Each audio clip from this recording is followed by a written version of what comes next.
अस्सलामुअलैकुम, क्या हाल है आप सबका। आई होप बिल्कुल ठीक हैं, खुश हैं और मज़े में हैं। हम भी अल्हम्दुलिल्लाह बिल्कुल ठीक हैं। और ये मेरी डिनर सीरीज़ की लास्ट वीडियो है। जिस रात डिनर था उस दिन मॉर्निंग से मैंने ये प्रेप स्टार्ट की थी। अभी मैं जो बिरयानी के कोफ्ते हैं उनको शेप दूंगी और फिर फ्राई कर लूँगी। ये मैंने एक रात पहले मैरिनेशन की थी। अगर आप देखना चाहते हैं कि इसमें मैंने क्या डाला था तो आप इससे पिछली वीडियो देख सकते हैं, और वो एपिसोड 3 है, वो आप चेक कर लें। तो यहाँ पे मैंने आइसक्रीम स्कूप यूज़ किया ताकि एक ही साइज़ के मीट बॉल्स बने, और साथ में मैंने हैंड्स को ग्रीस कर लिया ऑयल से ताकि ये बिल्कुल शाइनी सी स्लिपरी सी सरफेस बने और ऐसे रफ सी सरफेस ना हो मीट बॉल्स की।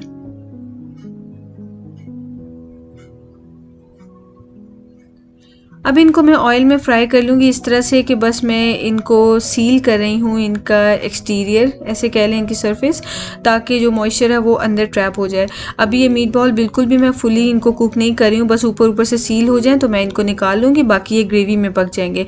अगर इस टाइम पर हमने इनको फुली पका लिया तो फिर ग्रेवी में जब मज़ीद इन्होंने पकना है तो फिर रिज़ल्ट क्या होगा, ड्राई बिल्कुल किस्म के मीट बॉल्स बनेंगे, बिल्कुल भी सक्यूलेंट नहीं होंगे और खाने का फिर इस तरह से मज़ा नहीं आता, क्योंकि चिकन या मटन कोई भी चीज़ हो ओवर कुक हुई हुई आपको पता है अच्छी नहीं लगती फिर।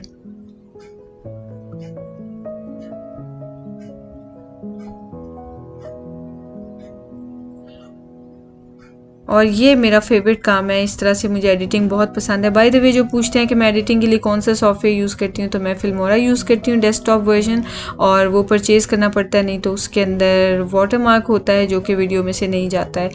तो वो आप चेक कर सकते हैं फिल्मोरा की वेबसाइट पे सारी डिटेल्स। और यहाँ पे मैं चावल बॉईल कर रही हूँ बिरयानी के लिए। इसके लिए मैंने थोड़ी सी दालचीनी, काली इलायची, काली मिर्च, हाँ काली मिर्च और लौंग और तेज़पात, काली इलायची, हरी इलायची, ये सब मसाले मैंने डाल दिए हैं। इंग्रेडिएंट्स आपको डिस्क्रिप्शन बॉक्स में मिल जाएंगे। और मैं चावल बॉईल कर लूँगी। और यूँ ही चावल बॉईल हो रहे हैं, दूसरी तरफ मैं बना रही हूँ वेजी एंड चिकन पास्ता। उसके लिए मैं वेजिटेबल्स की चॉपिंग कर लूँगी। और ये चॉपिंग वगैरह मैं सेम डे ही करती हूँ, क्योंकि एक दिन पहले अगर आप करके रखेंगे तो कोई वेजिटेबल्स फ्रिज में पड़े होने के बावजूद पानी छोड़ जाती हैं। और प्याज वगैरह तो आपको पता है कि वो तो फ्रेश ही काटनी चाहिए, उनकी तो ऑर्डर भी इतनी स्ट्रॉन्ग हो जाती है अगर एक दिन पहले काट के रखे हो। इवन सैलड में पड़े हो ना और आप ऐसे ही फ्रिज में रख देते हैं कवर करके, तो नेक्स्ट डे आपको फिर भी फ्रिज में स्मेल आ रही होती है अनियन की। तो ये चीज़ें फ्रेश ही अच्छी लगती हैं। तो यहाँ पे मैंने जिंजर गार्लिक पेस्ट जो है वो डाला था, साथ में मैंने चिकन डाल दिया है जो मैंने मैरिनेट किया था। एपिसोड 3 में आप देख सकते हैं मैरिनेशन उसकी। और चिकन जब ऊपर से वाइट हो गया तो अभी एक रॉ ही है चिकन, ठीक है, जस्ट ऊपर से वाइट हुआ तो मैंने इसके अंदर वेजिटेबल्स डाल दी हैं, जैसे कि कॉर्न और पीस। अगर आप चाहें तो कैरेट्स और इस तरह की कोई भी चीज़ें डाल सकते हैं। इनको मैं अच्छे से स्टर फ्राई कर रही हूँ बस, ताकि चिकन थोड़ा सा पकता जाए उतनी देर में। और जब ऑलमोस्ट चिकन पक गया है तो बस लास्ट में मैंने इसमें डाल दिए हैं ग्रीन और रेड बेल पेपर। और जब तक मैं इनको सौते करूँगी तब तक चिकन जो है वो पक चुका होगा। और ये जो पीस है मैंने फ्रोज़न लिए हैं, तो आपको पता है कि ये थोड़े सॉफ्ट होते हैं। अगर आप ताज़े मटर यूज़ कर रहे हैं तो उनको आप एक दफ़ा बॉईल कर लें, और कॉर्न को भी आप बॉईल कर लें, नहीं तो आपको पता है कि बहुत टाइम ले जाएंगे और इस तरह से पकेंगे नहीं। अब इसके अंदर मैंने डाल दिया है सॉल्ट। बहुत ही इजी पास्ता होती है, कोई इसमें ज़्यादा ना तो टाइम लगता है ना एफर्ट लगती है। ये मैंने इसमें वाइट पेपर डाली है, अगर आपके पास नहीं है तो आप ब्लैक पेपर पाउडर भी डाल सकते हैं। और उसके साथ मैंने ये डाल दिया है सोया सॉस।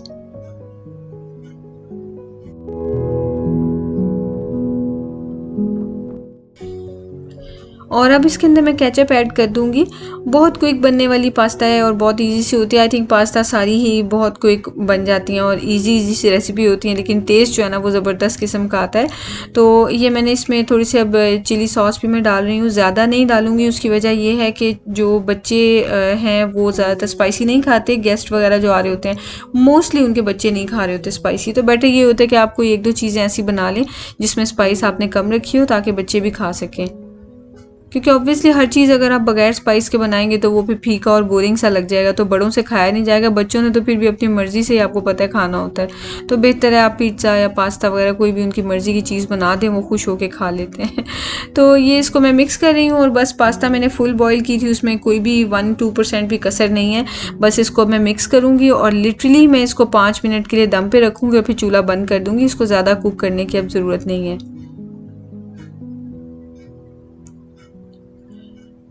अब जनाब यहाँ पे बनने लगी है निहारी, और निहारी के लिए मैंने ले लिया है ऑयल, और थोड़ा थोड़ा करके मैं ऑयल ज़्यादा ऐड कर रही थी क्योंकि गेस्ट आ रहे हो ना, तो वो फिर होता है कि ज़रा आप ऑयल ज़्यादा डाल दें तो ताकि ऊपर नज़र तो आए, लेकिन फिर भी पता नहीं मुझसे हाथ नहीं खोला जाता ऑयल के लिए। मैं कोई इतनी बिल्कुल हेल्थ कॉन्शियस ऐसी नहीं हूँ कि हर चीज़ मैं हेल्दी वेज फॉलो करी, कोशिश करती हूँ लेकिन आई एम नॉट परफेक्ट, और बहुत सी चीज़ों में मैं गड़बड़ करती हूँ। लेकिन ये ऑयल ऐसी चीज़ है कि मुझसे कभी ज़्यादा डाला ही नहीं जाता, मैं चाहूँ भी तो नहीं डलता। खैर, यहाँ पे प्याज जो है ना उनको हमने गोल्डन नहीं करना है। अगर हमने उनको ज़्यादा गोल्डन किया ना, तो जिस टाइम पे आप उसमें मटन या बीफ डाल के भून रहे हैं ना, वो बहुत ही ज़्यादा डार्क कलर का हो जाएगा। तो प्याज जस्ट आप ऐसे समझ लें कि हल्के हल्के से पिंक हुए हैं, तो मैंने उसके अंदर डाल दिया है जिंजर और गार्लिक का पेस्ट, और बस इसको इतना सा स्टर फ्राई करूँगी कि उसकी रॉ स्मेल ख़त्म हो जाए, और साथ ही इसके अंदर मैं डाल दूँगी मटन। दूसरी साइड पे मैं थोड़े से प्याज जो है वो मैंने इसी के साथ निहारी के साथ काट के रखे थे, और इसको इन प्याज़ों को मैं यूज़ करूँगी निहारी के लिए, ऊपर उनके स्प्रिंकल करने के लिए, और साथ में बिरयानी के लिए। यहाँ पे मैंने ये बीफ जो है वो इसकी पीसेस डाल दिए हैं बोनलेस, और इनको मैं तेज़ आग पे स्टर फ्राई कर रही हूँ, और काफ़ी देर इनको पकाना पड़ता है, आपको पता नहीं तो रॉ स्मेल जाती नहीं है। निहारी का जो ये मेरा प्रोसीजर है, इसमें शुरू में ही भुनाई होगी, आगे कोई भुनाई का स्टेप नहीं है, तो बेहतर है यहाँ पे इतना अच्छा इसको भून लें कि उसकी रॉ स्मेल ख़त्म हो जाए। यहाँ पे अब मैं करी बना रही हूँ, उसके लिए मैंने ये ड्राई स्पाइसेस वगैरह डाल दिए हैं, जैसे कि इलायची, हरी इलायची है, लौंग है, ज़ीरा है, दालचीनी है, और ये चीज़ें, काली मिर्च है। ये सारे आपको इंग्रेडिएंट्स डिस्क्रिप्शन बॉक्स में मिल जाएंगे, सो बिल्कुल आपने फ़िक्र नहीं करनी, ठीक है। तो जब उनकी अच्छी सी खुशबू आने लग गई है, तो मैंने इसके अंदर डाल दिया है प्याज की पेस्ट। ये सब चीज़ें मैंने इसी दिन बनाई हैं, और स्टार्ट मैंने इसी तरह किया कि कटिंग और चॉपिंग और ये जो ब्लेंडिंग थी ये सारी करके रख ली थी, और बाकी उसके बाद मैं जल्दी जल्दी से खाना पकाए जा रही हूँ। अब ये देखिए बीफ ने जो थोड़ा सा पानी छोड़ा था वो पानी ड्राई हो गया है, और ऑयल रिलीज़ हो गया, और अच्छी तरह से मैंने इसको स्मेल कर लिया। अब इसकी रॉ स्मेल नहीं आ रही है, तो एक टिपिकल जो होती है। तो इसके अंदर मैंने जो निहारी मसाला एपिसोड 3 में बनाया था वो मैंने इसके अंदर डाल दिया है। बस 1 मिनट आपने भूनना है, इतना ज़्यादा आपने भूनना नहीं है, और उसके बाद आप पानी डाल दें अपनी मर्ज़ी से जितना आप डालना चाहते हैं। और ये देखिए माशाल्लाह कितना प्यारा रेड रेड सा कलर आ गया, और बस इसको अब हम प्रेशर पे रख लेंगे, 20 से 25 मिनट लगेंगे, और इंशाल्लाह ये बहुत अच्छी सी गल जाएंगी।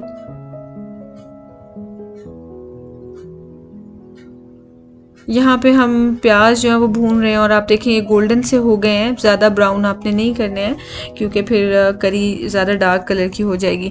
तो इसके अंदर मैंने डाल दिया है जिंजर और गार्लिक का पेस्ट।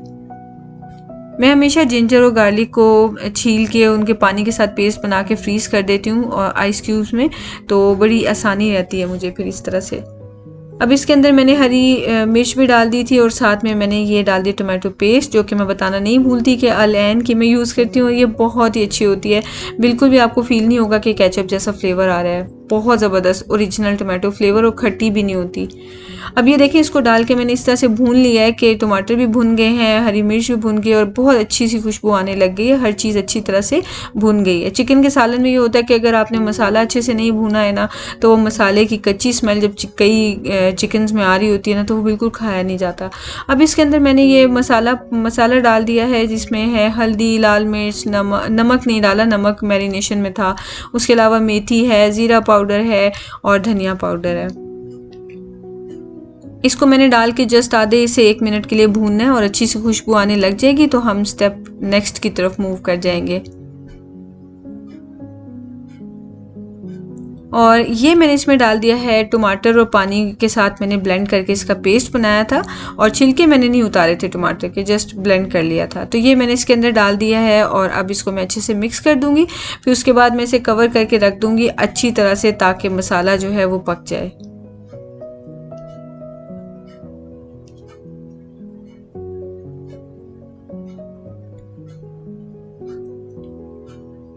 और ये देखें कितना ज़बरदस्त सा ये गोश्त गल गया है, ऑयल ऊपर आ गया है, बहुत प्यारा रेड सा कलर आ गया है निहारी का, और ये ज़बरदस्त किस्म की निहारी जो है वो रेडी हो गई है।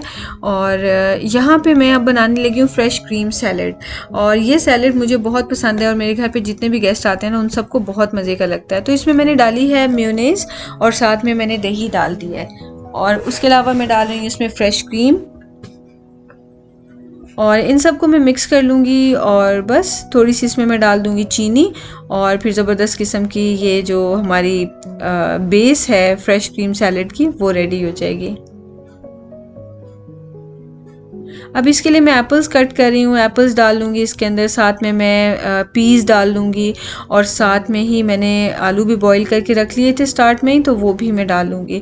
तो आप चाहें तो आप इसमें पाइनएप्पल भी डाल सकते हैं, गाजर को भी बारीक बारीक सा काट के डाल सकते हैं, जो भी चीज़ आपको पसंद है। इवन इसमें चने डालेंगे तो वो भी बहुत अच्छे लगेंगे, लेकिन शर्त ये है कि कोई भी आपने लेंटिल्स या बीन्स वगैरह जैसी कोई चीज़ डालनी है तो उसके साथ में आप मीठा भी ज़रूर डालें, फॉर एग्ज़ाम्पल एप्पल वगैरह। तो ये जो मीठे का और वेजिटेबल और फ्रूट का कॉम्बिनेशन होता है ना क्रीम सैलेड में, ये बहुत ही टेस्टी लगता है।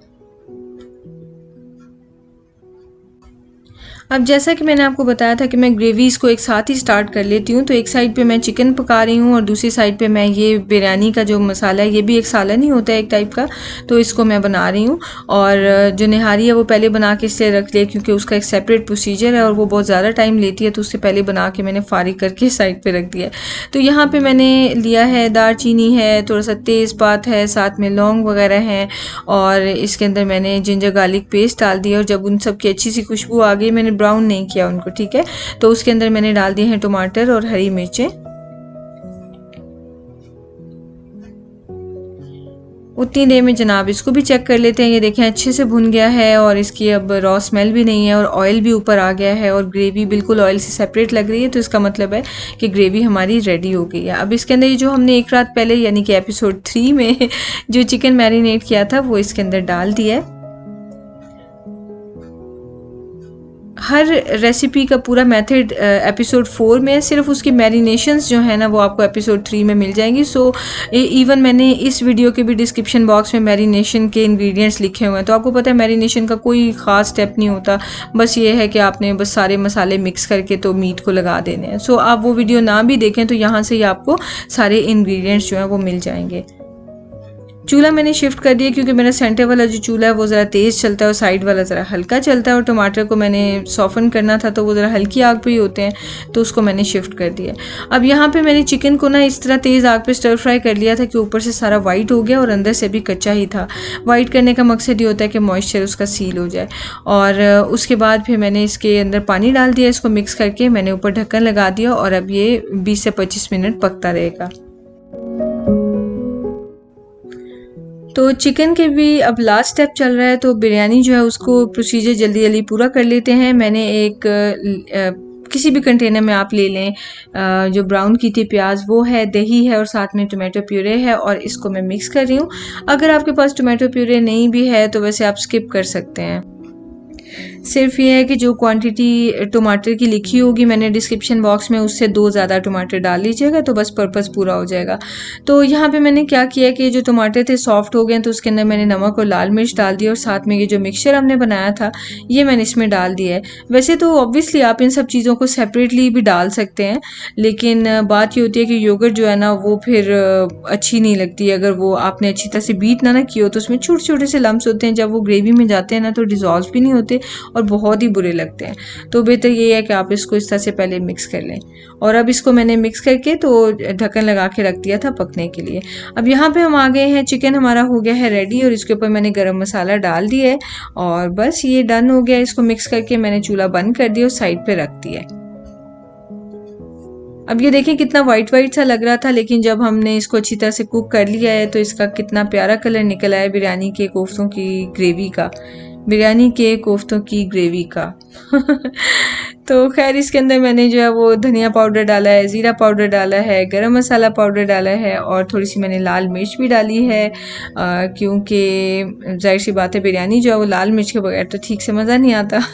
तो ये मैंने सब डाल दिया है, इसको अच्छे से मैंने 1-2 मिनट के लिए भून लिया है और बस ये लास्ट स्टेप है बिरयानी के मसाले का।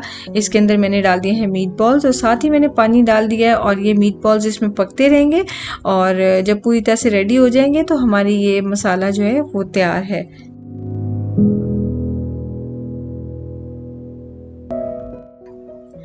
अब हम इसको कवर करके रख देंगे। और जब तक दोनों चीज़ें अपना अपने दम पे पड़ी हुई हैं तब तक हम सैलेड काट लेंगे। और ये सैलेड के लिए मैंने एक कटर लिया था, आई थिंक लूलू से लिया था, मुझे अब याद नहीं है, काफ़ी हैंडी है।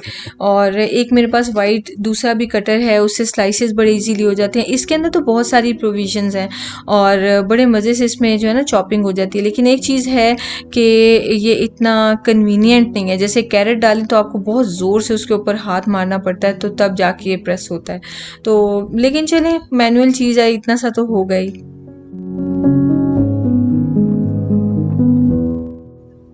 और प्यारे प्यारे से सैलेड की चॉपिंग करने के बाद अब मैं इधर आ गई हूँ। ये जितने भी मैंने धनिया, पुदीना और स्प्रिंग अनियंस थे वॉश किए थे, और इनको मैं सैलेड स्पिनर यूज़ करके तो इनका सारा एक्सेस वाटर देखिए मैं ड्रेन कर दूँगी।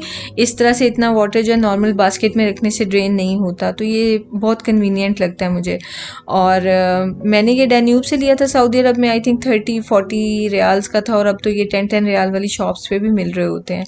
तो खैर, यहाँ पे हम आते हैं, जो चावल हमने बॉईल कर लिए थे उसके ऊपर से जो भी एक्स्ट्रा स्पाइसेस थे वो मैंने निकाल लिए, क्योंकि इतने ज़्यादा स्पाइसेस भी हर वक्त मुंह में आते रहे बिरयानी में तो वो बिल्कुल भी मज़ा नहीं आता। और ये देखें, बिरयानी के सारे लवाजमात मैंने जो है वो तैयारी करके रखी हुई है उनकी, और ये मैं आपको साथ साथ बताती जाऊँगी कि मैं क्या क्या यूज़ कर रही हूँ लेयरिंग के लिए। तो सबसे पहले तो मैंने पॉट में राइस अच्छी सी उनकी लेयर एक बना दी, और उसके ऊपर मैंने ये मीट बॉल्स और उसकी ग्रेवी डाल दी है। और ये मैंने आलू फ्राई किए हुए थे वेजेस की फॉर्म में काट के, इनको डाल दिया ऊपर। साथ में मैंने डाल दिया है जूलियन कटिंग में जिंजर, और ये हरी मिर्चें और हरा धनिया, और साथ में पुदीना। तो इसके ऊपर मैंने जो ब्राउन की हुई प्याज थी वो भी थोड़ी सी डाल दी है, और लेमन के स्लाइसेस भी डाल दिए हैं, और थोड़ा सा येलो फूड कलर डाल रही हूँ। अगर आपके पास ज़ाफ़रान है तो आप वो मिक्स करके पानी में या दूध में वो भी डाल सकते हैं। और इसके अलावा मैं थोड़ी थोड़ी सी इमली जो है वो उसका पानी मैंने बना लिया, ये देखें थिक सा, और ये भी थोड़ा थोड़ा सा मैं डाल दूँगी। तो 2 क्वेश्चंस आते हैं जो मेरी बिरयानी पर फर्स्ट टाइम देख रहे होते हैं। एक तो ये कि आप लेमन डालती हैं तो बिरयानी कड़वी नहीं होती, तो इसका जवाब है कि नहीं, लेमन का जो छिलका है वो वहीं का वहीं रहता है, तो बिरयानी कड़वी नहीं होती, बल्कि उसका जो पल्प है वो सॉफ्ट हो जाता है, तो बड़ा मज़ा आता है खाने का। दूसरा क्वेश्चन ये कि इमली डालने से खट्टी तो नहीं होती? बिल्कुल भी नहीं होती, क्योंकि मैं ज़्यादा नहीं डालती, बस उससे एक डिस्टिंक्ट सा फ्लेवर आ जाता है। तो जल्दी जल्दी चलते हैं, अब ये रेसिपी हम पीछे रह गए। ये मैंने थोड़ा सा अंडा जो है वो मैंने इसके अंदर स्क्रैम्बल करके पका लिया, और यहाँ पे मैंने ले लिया है कीमा, मैं चिकन का ले रही हूँ, आप इसको मटन या बीफ के साथ भी बना सकते हैं। और इसके अंदर मैंने डाल दिया है धनिया, मिर्चें, पुदीना और टमाटर और प्याज, और साथ में मैं अब इसमें स्पाइसेस डाल दूँगी, जैसे कि नमक है, लाल मिर्च का पाउडर है, उसके अलावा इसके अंदर ये जीरा पाउडर, धनिया पाउडर वगैरह ये सारी चीज़ें यूज़ होती हैं। और ये इनको इंस्टेंट कबाब मैं हमेशा इसलिए कहती हूँ क्योंकि ये उसी वक्त ही बनाए जाते हैं और आधे घंटे के अंदर इनको फ्राई करना होता है। ये बाय द वे मैंने ब्लैक पेपर डाली है, और साथ में मैंने ये चिली फ्लेक्स डाल दिए हैं। तो इसके अंदर हम टमाटर डालते हैं, और टमाटर के सीड्स हम निकाल देते हैं, क्योंकि सीड्स जो है ना, आपको पता है कि वो बहुत पानी छोड़ते हैं। तो इंस्टेंट कबाब है, अगर आपने बना के चाहे सीड्स निकाल दिए लेकिन ओवरनाइट रखे तो ये बहुत सॉफ्ट हो जाएंगे। तो इस तरह से आप बनाएं, और 10-15 मिनट, आधा घंटा आप मैरिनेट कर लें, और उसके बाद इसको आपको अब इसके अंदर वो जो स्क्रैम्बल्ड एग मैंने बनाया था वो भी ऐड कर दिया है, और थोड़ा सा मैंने जिंजर पेस्ट भी ऐड कर दिया, और बस ये इंस्टेंट कीमा कबाब रेडी हो गया। आधे घंटे के लिए मैं इसे पड़ा रहने दूंगी मैरिनेट होने के लिए, और उसके बाद फिर मैं इनको फ्राई कर लूँगी। जिस टाइम पे मैंने फ्राइंग शुरू की थी, 2 तरीके होते हैं, या तो आप गेस्ट के आने के बाद फ्राइंग कर लेते हैं, क्योंकि एक दो ही काम होते हैं फ्राइंग वाले, ज़्यादा तो होते नहीं हैं, तो फ्रेश आप सर्व कर देते हैं। तो मैंने इस बार क्या किया था, क्योंकि वीकडे में डिनर किया था, तो हमारी तो जॉब नहीं है, लेकिन जिन्होंने आना होता है उनके वो तो जॉब्स करके आ रहे होते हैं, और सीधे हमारे घर फिर आए थे गेस्ट, तो जाहिर सी बात है कि उन लोगों के हस्बैंड्स ने खाने नहीं खाए हुए थे वहाँ से, अभी नाइट के लिए डिनर नहीं किया हुआ था, तो उन्हें ज़ाहिर लंच के बाद भूख लगी होगी। तो मैंने ये सोचा कि इस तरह से कबाब बनाती हूँ कि वो लोग पहुँचें तो बस बिल्कुल रेडी से हों। और ये कि मुझे चेंज करने में तो इतना टाइम लगना नहीं था, क्योंकि मैं तो होस्ट थी, बस मुझे चेंज ही करना था, कोई इतना तैयार तो होना नहीं था। तो इसलिए ये सारा काम मैंने करके और 2 मिनट में मैं रेडी हो गई, और उतनी देर में गेस्ट पहुँच गए। जब उन्होंने हमें इन्फॉर्म किया था कि बस हम घर से निकल पड़े हैं, उस टाइम पे मैंने फ्राइंग जो है वो ऑलमोस्ट ख़त्म कर ली थी, क्योंकि हम लोग के घर भी इतने करीब हैं कि ऐसे समझ लें कि बस 5-6 मिनट की, मैक्सिमम 10 मिनट की ड्राइव है। और ये देखें कितने प्यारे कलर की चिकन करी रेडी हो गई है। और अपनी तरफ से मैंने बहुत कोशिश की थी कि ऑयल ज़्यादा डालूं, क्योंकि गेस्ट के आने पे ज़्यादा ऑयल ऊपर थोड़ा अच्छा लगता है, लेकिन फिर भी मुझसे हाथ और खुला नहीं हुआ। और आप देखें उस तरह से ऑयल नहीं है जिस तरह से नॉर्मली होता है। खैर, यहाँ पे आते हैं। मैं ये मूलियाँ जो है ये इनको भी स्लाइस कर रही हूँ। कसम से आज तो मैं वॉइस ओवर कर कर के थक गई हूँ और कोई गपशप मैं आपसे लगा नहीं पा रही हूँ। और बस इतनी रेसिपीज़ और इतनी इन्फॉर्मेशन है कि बस बोले जा रही हूँ बोले जा रही हूँ, मेरा अपना गला बैठ गया है। तो खैर ये कबाब जो है मैंने जल्दी से इनको अरेंज कर दिया था। और साथ में ये जो आपको चटनी नज़र आ रही है, ये कैरी की जो मैंने चटनी बनाई थी ना, उसमें से कुछ मैंने फ्रीज़ कर दी थी। तो ये मैंने फ्रोज़न चटनी निकाल के उसके अंदर इमली मिक्स की थी और ये बस रेडी हो गई थी। और यहाँ पे ये देखें मैंने इसके अंदर थोड़ा सा कॉर्नफ्लावर डाल के ना, तो उसको मैंने थोड़ा सा थिक कर लिया निहारी को। और साथ में चूल्हे पे गर्म होने के लिए रख दिया था, तो ताकि गेस्ट आए तो उस वक्त गर्मा गर्म ये रेडी हो। और यहाँ पे ये देखें जी, ये जो हमारी कलाकंद है इसको मैं कट कर रही हूँ। ये इतनी सॉफ्ट और इतनी मज़े की होती है। अभी देखें स्टिकी है थोड़ी सी, तो इस वजह से कटिंग में मुश्किल कर रही है, लेकिन अगर आप इसे थोड़ा सा फ्रिज में से डायरेक्ट निकाल के काट लेंगे तो उस तरह से तंग नहीं करेगी। लेकिन इतनी मज़े की होती है कि आपको ये ट्राई ज़रूर करनी चाहिए, इंशाल्लाह आपको बहुत पसंद आएगी। और इवन ये जो कस्टर्ड है ये भी बहुत मज़े का होता है। इसके ऊपर मैंने गार्निश इसको किया था थोड़े से फ्रूट्स के साथ। और ये देखें ये कलाकंद है, इसको मैंने बादाम और पिस्तों के साथ गार्निश कर लिया था। तो ये थी आज की वीडियो। आई होप आपको अच्छी लगी होगी। और टेबल सेटिंग वगैरह मैंने कोई ख़ास नहीं की थी। मैंने टेबल की एक ही साइड पे सारा कुछ रख दिया था ताकि वहाँ से सब लेके और सोफ़ाज़ पे बैठ के खा लें, क्योंकि टेबल की साइड पे इतनी जगह नहीं थी। लेकिन जो मुझे नहीं अंदाज़ा था वो ये कि हम लेडीज़ ने तो डाइनिंग टेबल पे ही बैठ के खाया। बच्चों को मैंने तिहामी के रूम में चादर बिछा के बिठा दिया था और जो जेंट्स थे उन्होंने सोफ़ाज़ पे बैठ के तो खा लिया था। तो हम लेडीज़ ने यहाँ बैठ के गपशप लगाई थी, इंजॉय किया था अपना फूड। तो ये देखें इस तरह से मैंने एक साइड पे सारे रख दिए थे कि ताकि जो भी आएंगे लेने के लिए उनके सामने एक्सेस में हो। क्योंकि जैसा मैंने आपको बताया था कि मैंने डाइनिंग टेबल पर्पसफुली बड़ी ली है, क्योंकि हमने इस घर में परमानेंट तो नहीं रहना। तो नेक्स्ट घर जो होगा उसमें डाइनिंग टेबल इंशाल्लाह स्पेस होगी तो खुली खुली सी आ जाएगी। तो खैर ये थी वीडियो और आई होप आपको ये सीरीज़ अच्छी लगी होगी। और बिगिनर्स ने तो काफ़ी कुछ पिक किया होगा, वरना जो शादी जिनकी हो गई होती है वो तो फिर सारी की सारी जो क्वींस जो है ना प्रो ही होती हैं, उन्हें ऐसी टिप्स की ज़रूरत नहीं होती। लेकिन जस्ट ऐसी वीडियोस देखना मुझे बहुत इंटरेस्टिंग लगता है और मुझे ऐसी वीडियोस बनाना भी बहुत इंटरेस्टिंग लगता है। तो चलें, वीडियो एब्रप्टली ख़त्म हो गई है। आपसे इंशाल्लाह नेक्स्ट वीडियो में मुलाकात होगी। अपना ख्याल रखिएगा। Take care. अल्लाह हाफिज़।